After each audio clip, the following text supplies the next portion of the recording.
Hoarding. Bayangin kamu lihat rumah penuh barang, lalu refleks bilang, ini orang malas. Buang aja beres. Padahal hoarding bukan soal malas. Masalahnya bukan di tangan, tapi di kepala. Buat kita, itu cuma barang. Buat orang dengan hoarding, itu kenangan, rasa aman, dan cadangan hidup kalau nanti kenapa-kenapa. Mau buang satu barang aja, otaknya langsung rapat darurat. Nanti kepake. Sayang. Ini bagian dari gue. Kolektor rapi dan sadar apa yang dia simpan. Hoarder? Niat rapi, tapi bingung mulai dari mana. Akhirnya duduk, mikir, capek, dan nunda. Yang paling sering disalahpahami. Orang pikir solusinya tinggal bersih-bersih paksa. Padahal itu kayak nyabut colokan hidup orang. Rumahnya kosong. Hatinya ikut kosong. Dan beberapa bulan kemudian, barang balik. Lebih banyak.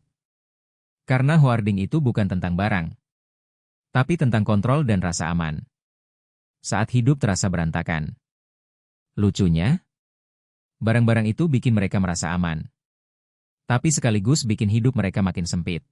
Eating disorder. Buat kebanyakan orang, lapar berarti makan. Tapi buat sebagian orang, lapar justru bikin takut. Setiap mau makan, bukan pertanyaan apa yang dimakan. Tapi, bolehkah aku makan? Kalau aku makan, aku salah nggak? Disitulah eating disorder hidup. Bukan di piring, tapi di pikiran. Awalnya sering kelihatan wajar. Pengen lebih sehat. Pengen lebih rapi sama tubuh sendiri. Tapi pelan-pelan, makanan berubah jadi alat ukur harga diri. Makan sedikit merasa menang. Makan, kebanyakan, rasa bersalah. Tubuh bukan lagi rumah. Tapi medan perang yang gak pernah selesai. Dari luar, orang bilang, disiplin banget. Kelihatan sehat. Padahal di dalam, kepalanya ribut terus. Karena eating disorder bukan soal makan. Tapi soal kontrol dan rasa cukup yang gak pernah datang.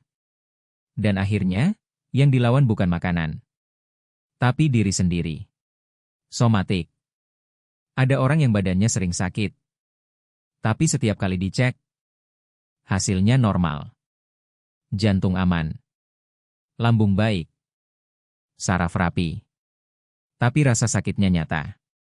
Kepala berat. Dada sesak. Perut nggak nyaman. Bahu tegang kayak habis pikul hidup orang sekampung. Ini yang disebut somatik. Somatik itu saat emosi yang nggak sempat diproses. Akhirnya dibicarakan oleh tubuh. Karena ada perasaan yang terlalu lama ditahan. Capek, takut, marah, sedih. Tapi nggak pernah benar-benar keluar. Dan tubuh berkata, kalau kamu nggak mau dengar lewat pikiran, aku ngomong lewat rasa sakit. Lucunya, banyak orang dengan somatik sering dibilang, kamu kebanyakan mikir. Itu cuma sugesti. Padahal ini bukan pura-pura. Ini alarm, bukan drama. Tubuh dan pikiran itu satu sistem. Kalau pikiran terus kuat-kuatan, tubuh yang akhirnya tumbang. Somatik bukan berarti sakitnya nggak nyata. Justru sebaliknya. Rasa sakitnya terlalu nyata. Akar masalahnya yang sering nggak kelihatan. Trichotillomania. Ada orang yang tanpa sadar tangannya sering naik ke kepala. Bukan karena gatal. Tapi karena ada dorongan yang susah dijelaskan. Satu helai rambut dicabut. Dan sesaat, lega. Bukan karena ingin botak. Tapi karena di momen itu, ketegangan di dalam kepala sedikit turun. Itulah trichotillomania. Menarik rambut bukan kebiasaan. Tapi cara tubuh meredakan cemas saat emosi terlalu penuh. Sering dibilang, tinggal berhenti. Padahal dorongannya datang duluan. Logika belakangan. Dan yang bikin berat bukan cuma dorongannya. Tapi rasa malu setelahnya. Trichotillomania bukan soal rambut. Rambut cuma yang terlihat.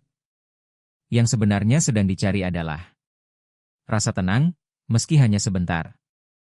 Autism spectrum disorder. Ada orang yang sejak kecil merasa dunia ini terlalu berisik. Suara terlalu keras. Lampu terlalu terang. Aturan sosial terasa seperti teka-teki tanpa buku panduan. Bukan karena dia tidak peduli, tapi karena cara otaknya menerima dunia berbeda. Inilah autis spektrum disorder. Disebut spektrum karena tidak ada satu bentuk yang sama. Ada yang sangat pendiam. Ada yang sangat ekspresif. Ada yang kesulitan bicara. Ada yang bicara lancar tapi bingung membaca ekspresi wajah. Banyak orang salah paham dan bilang, dia cuek. Dia aneh. Dia kurang empati. Padahal seringkali, empatinya ada. Hanya tidak diekspresikan dengan cara yang biasa kita kenal. Rutinitas bagi mereka bukan kebiasaan manja, tapi jangkar rasa aman. Perubahan kecil bisa terasa seperti dunia bergeser. Autisme bukan penyakit yang harus disembuhkan. Ini cara otak bekerja. Dengan tantangan, tapi juga dengan kekuatan. Fokus mendalam, kejujuran, cara berpikir yang unik. Depresi. Depresi itu aneh. Kadang orangnya masih bangun pagi. Masih kerja. Masih ketawa di depan orang lain. Tapi di dalamnya, semuanya terasa berat. Bangun tidur capek. Padahal nggak ngapa-ngapain. Hari terasa panjang. Tapi kosong. Depresi bukan cuma soal sedih. Justru seringkali nggak ngerasa apa-apa. Hal-hal yang dulu bikin senang, sekarang hambar.